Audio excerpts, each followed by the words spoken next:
서유럽의 모든 기틀을 놓은, 서유럽에서 가장 존경받는 위인을 꼽자면 우리가 잘 아는 샤를마뉴 대왕을 꼽을 수 있습니다. 그 파리의 그 유명한, 얼마 전에 불탄 노틀담의 성전 그 앞에 있는 그 유명한 동상의 주인공이 바로 이 샤를마뉴입니다. 이분은 프랑스의 위인일 뿐만 아니라 이분이 지금의 프랑스, 지금 현재의 독일, 그리고 이탈리아 북부까지 서유럽 전체의 기틀을 놓은 분이기 때문에 독일에서는 카를 황제로, 이탈리아에서는 카롤루스 대왕으로, 그리고 영국에서는 찰스 대왕이라는 이름으로 가장 존경받는 위인입니다.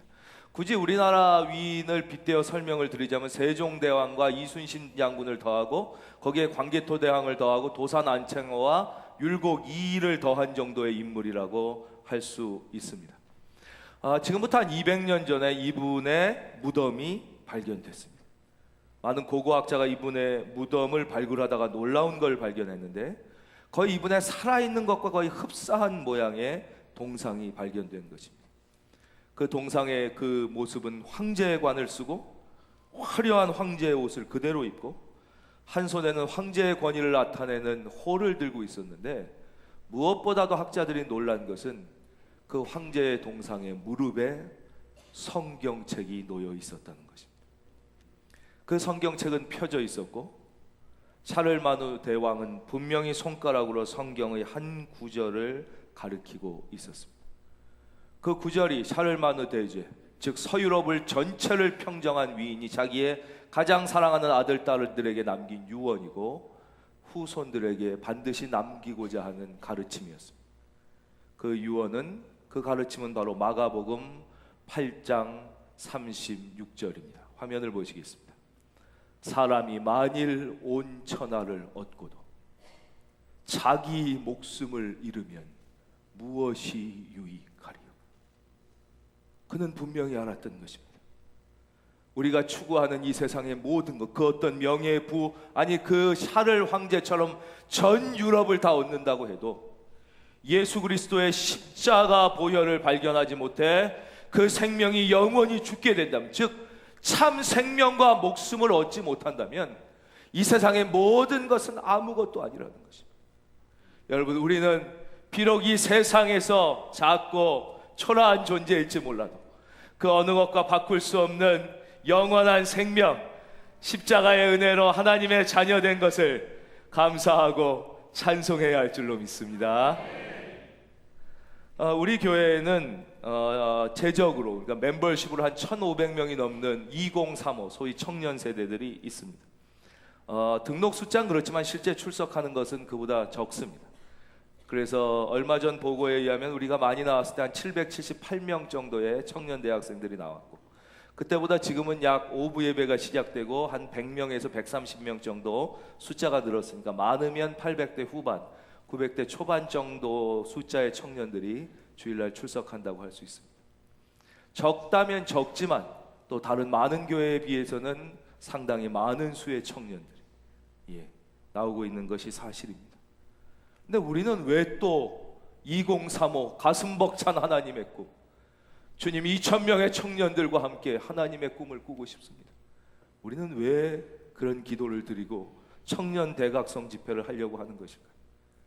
그 젊은 영혼들이 추구하는 그 어떤 것보다 가장 중요한 것은 예수님을 만나 그들이 참 생명을 얻는 것이고, 또 우리들이 이 땅에서 할 수 있는 가장 고귀하고 아름다운 것은, 절대 후회하지 않는 것은 이 땅에서 무엇을 더 성취하고 결국 허무해지는 것이 아니라 이 젊은 영혼 때, 너는 청년의 때 곧 공고한 날이 이르기 전, 나에게 아무 낙이 없다고 할 해가 가깝기 전에 너의 창조주를 기억하라. 하나님을 만나고 그들과 함께 세계의 예수 십자가의 복음을 할렐루야 전하는 것이 가장 아름답고 귀하고 반드시 해야 되는 일이기 때문에 우리는 이번에 청년 대각성 집회를 앞두고 하나님 앞에 단 하나의 기도, 주님 우리에게 2,000명의 청년을, 그럼 우리가 이들과 함께 100개국의 선교사를 보내겠나이다 라는 기도를 드리, 이것이 우리의 비전입니다. 비전은 비전을 해야 됩니다. 사명은 보이지 않아도 되지만 비전은 반드시 눈에 보여야 되기 때문에 이것이 우리의 비전입니다. 우리 저를 따라서 한번 다 같이 한 마음으로 고백해 주시면 감사하겠습니다. 주님, 2,000명의 청년, 100개국의 선교. 우리 사랑하는 성도님들은 그럼 무엇을 해주시면 되느냐? 그냥 꿈꿔주시면 됩니다. 같이 마음에 품고 같이 기도해 주시면 됩니다. 그 기도를 하나님께서 귀히 보실 것입니다. 그 기도를 하나님께서 받으시고 여러분의 생명뿐만 아니라 그 기도를 통하여 다른 생명도 살리는, 우리가 이 땅 살면서 아무리 노력해도 우리가 뭐 샤를 마뉴처럼 어떤 위인처럼 살 수 없을지 몰라요. 우리가 어마어마한 할 수 없을지 몰라요. 그러나 더 중요한 한 영혼을 살리는 일에 쓰임받게 되시기를 바랍니다. 오늘 말씀 성격 치유, 오늘은 담즙질의 특징에 대해서 우리가 살펴보고 어떻게 우리의 성품이 치유받고 더 나아질 수 있는지 살펴보겠습니다. 20절입니다. 그때 세베대의 아들의 어머니가 그 아들을 데리고 예수께 와서 절하며 무엇을 구하니 그랬습니다. 이 앞을 봐주십시오. 세베대의 아들들이 바로 우리가 아는 사도 야고보와 사도 요한입니다. 그 어머니가 있는데 그분은 아주 부유한 그 선주였어요. 배를 여러 개 갖고 거기 이제 배를 이렇게 운영도 하고 임대도 하면서 하는 이제 부자입니다. 그러니까 부잣집 마나님인데 아주 성격이 억척스럽습니다. 보통 자녀들 보면 아빠의 성격을 담는 애가 있고 엄마의 성격을 담는 애가 있는데 특별히 두 아들 중에 사도 야고보는 엄마의 성격을 빼다 박았다고 할 수 있습니다. 아주 억척스럽고 진취적이고 실제 막 마나님이 나와서 다 하고, 이게 아버지는 거의 나오지도 않잖아요. 막 뭐 재산도 늘릴 뿐만 아니라 자녀를 위해서, 자녀의 출세와 성공을 위해서는 욕하든 말든 물불을 가리지 않고 적극적으로 나가는 진취적인 여인이었습니다. 여기서도 예수님 앞에 아들 둘 데리고 와서 뭐라 그러는 거예요? 21절, 예수께서 이르시되 무엇을 원하느냐?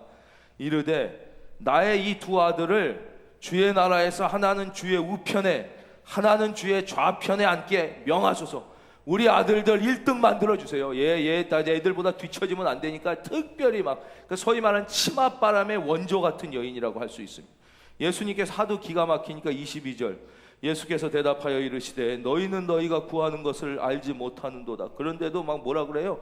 할 수 있습니다. 무조건 주세요. 뭐 뭐든지 우리는 뭐 욕을 먹던 뭐든 일단 남보다 앞서는 거, 출세하는 거, 돈 버는 거, 성공하는 거에 대해서는 물불을 가리지 않겠습니다. 이게 바로 이 여인의 특징이고 사도 야고보, 이 담즙질의 전형적인 모습입니다.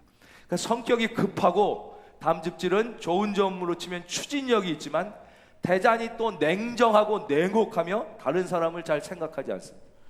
그래서 누가복음에 보면 예수님이 사도 야고보랑 요한이랑 이렇게 가다 보면 그 사람들이 막 말을 안 듣고 예수님 막 이렇게 하니까 사도 야고보가 뭐라고 그래요? 예수님, 하늘로부터 번개를 내려 저놈들 다 쳐 죽이십시오 막 이래요.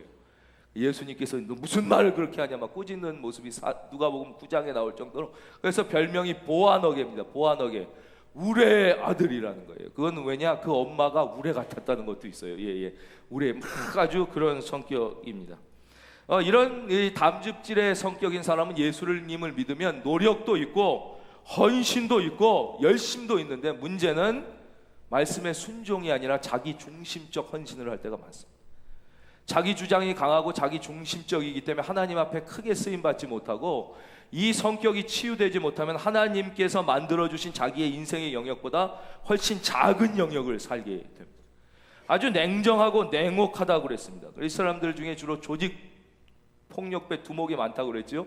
범죄자들이 많고 사업에 성공한 사람들이 많습니다. 거의 대기업 재벌 회장 창업주들은 담즙질이 거의 다라고 해도 뭐 무방할 정도로 아주 추진력 있고 계획 있고 목숨 걸고 일하고 헌신적이고 또 냉정하기까지 하고 어떨 땐 잔인하기까지 합니다.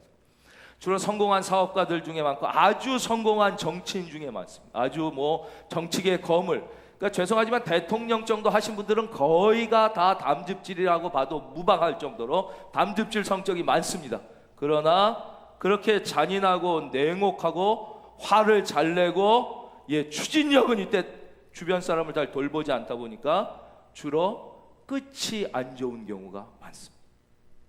끝이 뭐 조직폭력배는 원래 안 좋지만 우리가 재벌 회장 가정들의 마지막이라든가 이 대통령님들도 보면 끝이 안 좋은 분들이 많은 게 꼭 그 자리에 올라가서가 아니라 그 담즙질적 성격의 그 결과가 그런 식으로 나타나는 경우가 많습니다. 또 담즙질이 왜 그러냐면 화를 잘 냅니다. 화를 잘 내는 성향이 다혈질과 담즙질 두 개가 있는데, 다혈질은 전에 말씀드린 것처럼 화를 내고 금방 잊어먹어요. 뭐 가족에서 남편이든 엄마든 막 화내놓고 한 15분 지나면 뭐 이러고 30분 지나면 잊어먹는데, 담즙질은 화를 내고 잊어먹질 않습니다. 그러니까 쓸데없는 말을 해놓고 그것을 지킵니다. 예를 들면 이런 겁니다. 나 너랑 절대 말 안 해. 이게 쓸데없는 말이거든요. 근데 진짜 말 안 해. 막 일주일씩 막 말 안 하는 사람들이 있어요. 그걸 쓸데없는 걸 그걸 자존심인 줄 알고 끝까지 지키는 거예요. 막 지키려고 그래요. 뭐 아버지들 중에 왜 이 나이를 먹어갈수록 이 노년이 안 좋은 경우가 많고 이 비극적이 되고 가족끼리 깨지냐면, 말하자면 자녀가 말 안 듣고 뭐 이랬을 때 이놈의 새끼 내가 다시 너 안 본다. 이거 쓸데없는 말이거든요, 부모가. 근데 진짜 안 봐요. 이 새끼가 잘못했다고 빌고 온 데까지는 안 본다. 그럼 진짜 안 본다. 그러니까 계속 안 좋아지는 거예요. 안 좋아지는 거예요. 예. 그런 경향이 계속 가는 게 이 담즙질의 비극입니다. 그래서 장점이 추진력이 있고 계획적이고 노력하고 헌신적이라 성공할 가능성도 높지만, 잔인하고 자기중심적이고 냉정하고 쓸데없는 고집을 자기가 지키려고 막 쓸데없는 걸 막 끝까지 해요. 막 말 안 들으면 너 이놈의 자식 그따위로 하면 학비 안 줘. 그럼 진짜 안 줘요. 잘못했다고 할 때까지 안 주니까 막 애들 상처받고, 뭐 부부끼리도 이런 경우가 많이 있습니다. 그래서 끝이 안 좋은 경우가 많습니다. 그러나 어떤 성격이라 할지라도 사도 야고보가 어떻게 됐어요? 나중에 가장 먼저 예수님을 위하여 순교하고, 사도 바울이, 그 담즙질의 전형적인 사도 바울이 가장 위대한 일을 행하고 가장 많은 사랑을 베풀고 가장 위대한 성경을 많이 기록하는 위대한 사도가 된 것처럼, 하나님이 만지시면 치유하지 못할 영혼이 없습니다. 우리가 다 약점이, 누구나 다, 담즙질뿐만 아니라 모든 성격은 다 약점이 있지만, 그 약점을 들고 하나님 앞에 나와 치유받고 행복해지시기를 주님의 이름으로 축원합니다. 그럼 어떻게 우리가 이 성품을, 담즙질을 치유할 수 있는가? 첫째는 하나님 앞에 간절한 치유의 기도를 드려야 되는, 이게 첫째예요. 첫째. 우리가 왜 이 성격의 치유를 통하여 하나님 앞에 더 큰 은혜를 받지 못해, 이 불행이 아니라 더 행복해지지 못하느냐? D.L. 무디 목사님은 뭐라고 말씀하셨냐? 많은 사람들이 착각하는 게 성질을 회개하지 않기 때문이라고. 그러니까 우리가 뭐 어떻게 생각하냐면, 내가 타고난 성질이 이렇지 이게 뭐 내가 죄인가? 이렇게 생각한다. 그리고 이걸 고쳐달라는 기도를 안 드리는 거예요. 아니 내가 아버지 닮아 그런 걸, 그 유전적으로 내가 아버지 닮아서 우리 집안 기질이 그런 걸 어떡하냐? 내가 나이가 지금 60 고쳐보려고 해도 안 고쳐지는 걸, 그 내 성질이 그런 걸 어떡하냐? 이러고는 자기 성질이 죄라는 걸 하나님 앞에 진실하게 회개해야 되는데 이걸 안 한다는 거예요. 보십시오. 우리가 다 죄 중에 있잖아요. 우리가 죄악 가운데 태어났지만 구원받으려면 어떻게 해야 돼요? 난 원래 죄 중에 태어났어. 아담이 원죄 지었다며, 이러고 회개 안 하면 구원을 못 받는 거예요. 죄 중에 태어났지만 죄를 고백하고 하나님 앞에 용서를 구할 때 치유의 영과 구원의 영이 임하는 것처럼, 그렇죠? 우리가 이걸 난 타고난 성질이래, 우리 아빠 닮아 그래, 엄마 닮아 그래, 원래 이렇게 생각하면 성격의 치유가 일어나지 않는 거예요. D.L. 무디 목사님이 먼저 우리가 성격, 내 잘못된 성격의 약점을 놓고 하나님 앞에 잘못했다고 회개할 때부터 하나님의 만져주심이 시작된다고 그랬어요. 우리 한번 따라하겠습니다. 하나님, 나의 성품의 약점을 회개합니다. 그래서 이걸 고쳐야 되는 것을 알아야 점점 나도 살고 주변도 살고, 이 갈수록 노년이 아름다운 인생이 될 수 있는 거예요. 중년 갈수록 이게 내 성질이 이렇다고 포기하면 계속 그 중에 거하게 되는 거예요. 그럼 우리가 어떤 기도를 드리느냐? 저는 다윗의 기도에서 우리가 그 좋은 모델을 찾을 수 있다고 생각하는데요. 다윗도 성격이 좋은 점만 있는 게 아니라 나쁜 점이 많았어요. 시편 51편 7절입니다. 다윗이 하나님께 이렇게 기도드리잖아요. 하나님, 내 속에 정한 마음을 창조하시고. 기가 막힌, 하나님 그냥 내 성격을 바꿔주세요 이렇게 기도드리는 게 아니라 아예 새롭게 창조해 주십시오. 새롭게 내 안에 좋은 성품을 창조해 주십시오. 참 기가 막힌 기도예요. 내 안에 정직한 영을 새롭게 하소서. 우리가 성령의 9가지 열매를, 우리가 예수님 믿으면 성령의 열매가 맺히는 거예요. 그 갈라디아서 사랑과 희락과 화평, 우리가 사랑하는 말씀이죠. 오래 참음과 자비와 양선에, 그렇죠? 예. 충성과 온유와 절제, 이 9가지 열매가 맺힌다.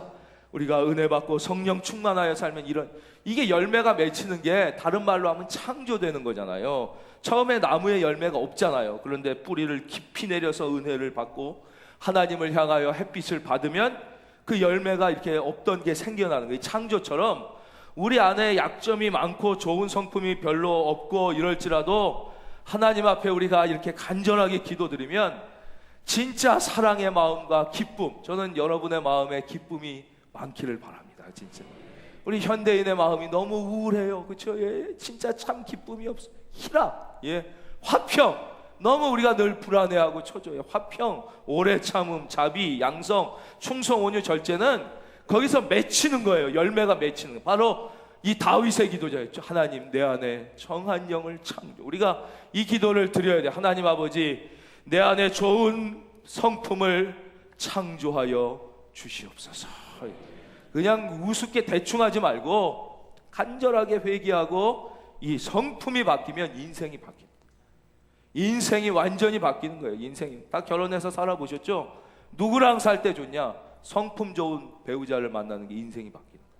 나머지 마찬가지로 내 성품이 바뀌면 내 인생이 바뀌고 내 주변과 내 자녀의 인생이 바뀌는, 다른 거 바뀌어서 바뀌는 게 아니라 내 성품을 위하여 하나님 앞에 기도 드릴 수 있기를 주의 이름으로 축원합니다. 그 다음 우리가 특별히 담즙질은 다른 성격도 마찬가지지만 약점을 강화하면 안 됩니다.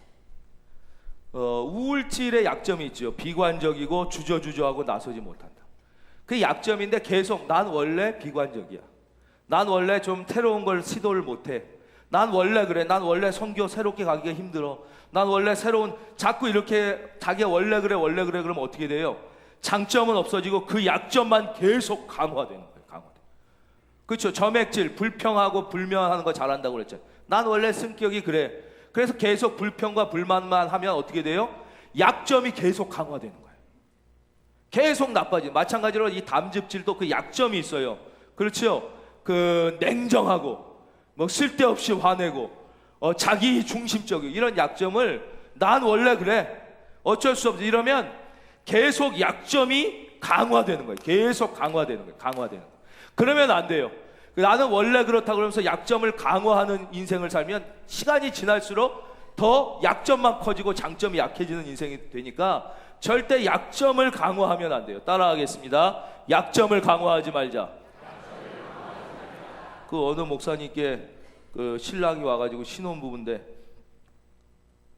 자기 신혼 때도 다 싸우잖아요. 결혼에 살다 보면 안 싸우기 어려우니 싸우면 그 사람이 문을 잠그고 들어가서 말을 안 한다는 거예요. 문을 딱 잠그고 들어가서 말을 안 한다고 목사님께 왔어요. 어떻게 하면 좋겠냐. 그 목사님이 그거는 정말 잘못된 것이다. 성경에 분명하게 부부는 기도의 연고, 기도를 뜨겁게 특별 기도를 하기 위한 이유 외에는 어떤 경우에도 분방하거나 각방 쓰지 말고 성경에 써 있는데 그는 진짜 잘못이다.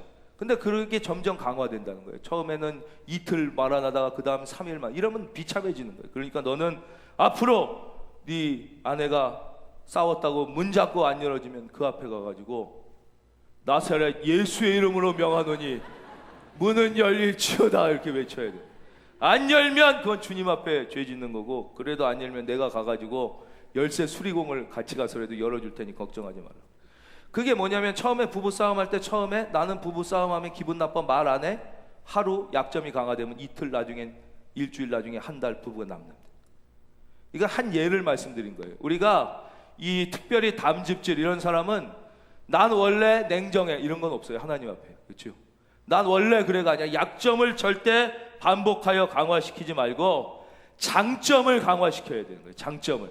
여러분의 약점을 하나님 앞에 내놓고 약점이 강화되지 않기를 바랍니다. 담즙질이 귀하게 쓰임받기 위해서는 눈에 보이지 않는 곳에서 봉사해야.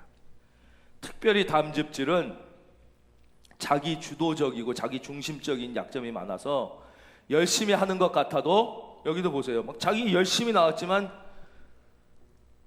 24절 열 제자가 듣고 그 두 형제에 대하여 분이 여기거늘 지들 생각하고 자기 중심적으로 뭘 하려고 그러고, 머리가 좋아. 그래서 어떻게 하면 돋보이는지 자기도 모르게 알아요. 그래서 뭔가 봉사를 해도 돋보이는 데서 하려고 그러고, 잘 숨는 데서 안 하려고 그러고, 뭔가 자기 의견이 드러나야 되고, 이런 성향이 있어요. 그래가지고는 하나님 앞에 크게 쓰임받지도 못할 뿐더러 그 인생이 하나님이 계획한 인생만큼을 누리질 못합니다. 상처도 많이 주고 아주 힘들어요. 보니 특별히 담즙질이 귀한 인생이 되려면 뭐냐, 안 보이는데 작은 일. 우리 교회 그런 분들이 많잖아요. 전혀 남이 보이지 않고 알아주지 않는 곳에서 1년 2년이 아니라 10년 20년을 너무 아름답게 하나님이 다 알아주시는 거예요. 하나님이 보고 계시는 거예요. 하나님. 그걸 믿고 봉사를 하고 또 다른 일, 회사에서 일을 하든 뭘 하든 진짜 오른손이 하는 것을 왼손이 모르게는 특별히 기억해야 되는 거예요. 그래서 특별히 봉사를 할 때도 눈에 안 띄는데, 안 보이는데, 작은데, 이런 데서 봉사를 해야지 그 사람들이 크게 쓰임받을 수가 있어요. 한번 우리 성경 찾아보겠습니다. 21절, 예수께서 이르시되 무엇을 원하느냐? 이르되 나의 이 두 아들을 주의 나라에서 하나는 주의 우편에 하나는 주의 좌편에 앉게 명하소서. 이 담즙질은 자기가 내가 이 봉사하고 싶다, 내가 이거 하고 싶다, 내가 이 일 하고 싶다 하는 게 이런 착각에 있을 때가 많다는 거예요. 이거 자기가 하는 일이 하나님 앞에 진짜 귀한 건지도 모르고 그걸 하는 거예요. 그리고 22절, 예수께서 대답하여 이르시되 너희는 너희가 구하는 것을 알지 못하도다. 내가 마시려는 잔을 너희가 마실 수 있느냐? 그들이 말하되 할 수 있나이다. 아무것도 모르고 얘기한다 그래요. 그렇지 않아요? 남이 몰라주는데, 보이지 않는데, 그렇지요? 무시당하는데, 그거 좀 어렵지만 저도 저 스스로를 향하여 우리가 한번 같이 하겠습니다. 안 보이는 데서 봉사하자. 안 보이는 데서 봉사해. 그리고 지는 법을 배워야 돼. 손해 볼 줄 알아요. 이 담즙질 부모님은, 이 세배대 아들들도 그렇지만 부모님 중에 이런 사람들이 있어요. 애들이 막 어디 가서 맞고 오면 이 새끼 패고 해야지 왜 맞고 와? 뭐 이런 부모들이 있어요. 여러분, 패고 오면 범죄자 되는 거예요. 근데 그래요. 너 패고 오면 아빠가 책임져 준다.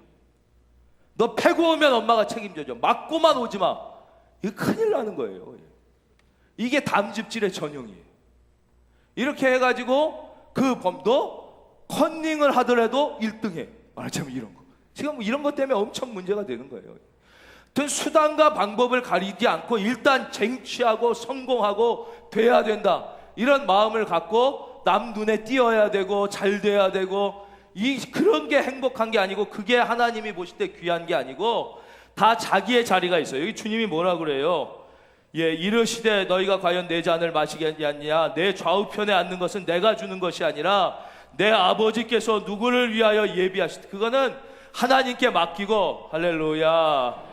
우리는 하나님의 자녀답게, 특별히 담즙질은 치고 손해보고 안 보이는 곳에서 사도 바울처럼 그렇게 변화되면 그 인생을 하나님께서 놀랍게 사랑하시는 거예요. 그때 비로소 높이고, 그때 비로소 빛나게 하시고, 그 인생이 진짜 성공하는 인생, 가짜 성공이 아니라, 나중에 말년이 비참한 인생이 아니라 진짜 끝까지 잘 되시기를 주의 이름으로 축원합니다. 마지막으로 담즙질은 특별히 하나님의 말씀을 믿는 법, 그러니까 위임하는 법, 맡기는 법을 배워야 돼요. 오늘 이 시간엔 여기까지 결론을 짓겠습니다. 그리고는 계속하여 우리가 어떻게 맡길 것인가, 모델, 모세와 아론과 훌, 그리고 엘리야 그 사역의 확장, 이거는 오늘 이 시간에 다 다루기가 힘들어요. 그래서 오늘 저녁 예배에 이어서 계속 이 말씀을 성격치유 2 시간으로 계속 하려고 합니다. 그래서 다음 주에 이걸 계속 다루기는 볼 때 그거보다는 이번 주에 마치는 것이 좋고, 다음 주에는 다른 점액질을 다루는 게 좋을 것 같아서 기도하면서 오늘 저녁 성격치유 2 시간을 통해서 오늘 이 시간에 여기까지 결론을 맺고, 그 다음 아론과 우리 구체적으로 어떤 모델 성경 인물을 삼을 것인가를 우리가 저녁에 하려고 그러니까요. 오늘 저녁 시간에 뭐 특별한 일이 없으신 분들 저녁 예배 많이 나오셔서, 야, 저녁 예배 나오게 하려고 별짓을 다 하는구나 목사님이, 이렇게 생각하지 마시고 저녁 예배 드리는 것을 하나님이 기뻐하시는 건 확실하잖아요. 그렇죠? 저녁 예배 드리는 걸 하나님이 싫어하시겠냐고요. 우리가 못 드려서 그걸 이해는 해드리지만 드리는 것을 하나님이 더 기뻐하시는 건 확실하니까 우리 다 하나님 앞에 주일을 온전히 성수하는 은혜를 누릴 수 있기를 성령의 이름으로 축원합니다. 이 시간에 내리는 있는 건 여기까지 할 거예요. 하나님 앞에 위임, 그러니까 이 담즙질은요 자기 중심적으로 하니까 뭐든지 결론을 내거나 뭘 할 때 자기 의견이 안 들어가면 못 견디는 사람들이 있어요. 이면 안 돼요. 하나님께 맡기는 법을 배워야 돼요. 다른 사람에게 맡기. 또 어떤 사람, 심한 사람은 자기 없을 때 뭐가 결정되면 다시 와서 그렇게 결정했어? 왜 그래? 우리 다시 얘기해봐. 이래서 다시 회의를 하려고 하는 이런 사람들이 있어요. 이렇게 되면 하나님 앞에 그 인생이 하나님의 계획보다 아주 작게 쓰임받, 열심히 하는 것 같지만 맡기질 못해. 사랑하는 성도님, 자기 인생도 자기 배우자도 무엇보다 자기의 자녀도 하나님께 위임할 수 있어야 돼요. 예, 아멘 별로 안 하실 줄 알았어요. 예, 여러분의 자녀를 하나님께 위임할 수 있기를 바랍니다. 위임할 수 있어요. 하나님이 더 사랑하시는 하나님의 능력. 그럼 맡기는 법을 해야 인생이 넓어집니다. 자녀가 커집니다. 그래야지 나에게 맡겨진 인생이 넓어지는 거예요. 내가 하려고 그러면 못하는 거예요. 어느 교회가 이런 교회가 있어요. 그 교회가 주일 예배가 1부부터 5부까지 있다고 생각해 봅시다. 그 1부부터 5부까지 담임 목사가 설교를 다 해. 1부, 2부, 3부, 4부, 막 5부 때는 녹초가 돼가지고 또 해. 막 그 저녁 예배도 있어요. 저녁 예배는 대부분 다 다른 목사님들이 하시는데 저녁 예배도 지가 해. 막 거의 초죽음이 돼도 막 진통제 먹고 링겔 맞고 그래도 나와서 막 해. 쓰러지지 않는 한 해. 그리고는 막 새날 새벽 예배 해서 막 해. 막 새벽 예배, 수요 예배 해. 막 계속 자기가 다 해. 그렇다고 목사님이 안 계신 것도 아니고 목사님이 10분이 넘어도 막 자기가 계속 다 해. 막 그런 목사님이 있다고. 꼭 우리 교회 얘기하는 게 아니에요. 예. 있다고 봐요. 그러면 정말 우리 목사님은 헌신적이구나. 정말 자기 몸을 돌보지 않고 교회를 위하여 생명을 바치는구나. 물론 그럴 것도 있지요. 아예 없지는 않을 거예요. 사랑하니까. 그러나 다른 측면에서 보면 저 목사님의 심리적 상태는 무엇인가? 왜 저러나? 왜 저럴까요? 맡기질 못하는 거예요. 자기가 안 하면 마음이 안 놓이는 거예요.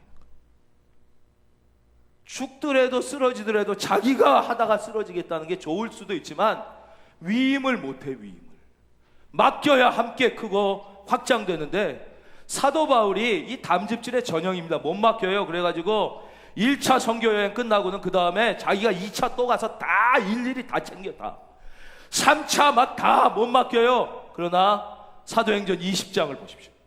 드디어 사도 바울이 맡깁니다. 사도 바울은 원래 못 맡기니까 어떻게 해요? 예수님 안 믿기 전에도 예수 믿는 사람은 예루살렘에서 핍박하다가 다른 나라는 다른 사람을 보내야 될 거 아니에요. 근데 다른 나라까지 자기가 직접 가잖아요. 직가까지 가서 거기서까지 막 잡아. 못 맡겨. 좋게 말하면 충성이고 헌신이 있지만 다르게 얘기하면 못 믿는 거예요. 자기가 죽어도 자기가 다 해야 돼요. 이게 좋게 되면 장점이 있을 수 있어요. 책임감도 있고 좋을 수 있지만 하나님께 위임하는 법을 배워. 우리가 사도 바울이 어떻게 맡겼는지 한번 찾아보겠습니다. 사도행전 20장 28절.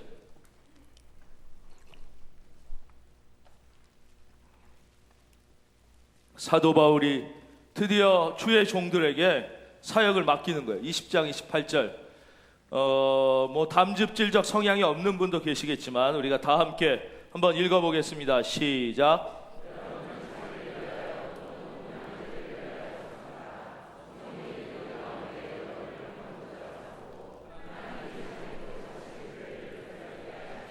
위임하는 거예요. 위임하죠, 여러분. 디도에게 위임하고 디모데에게 위임하는 거예요. 또 보세요.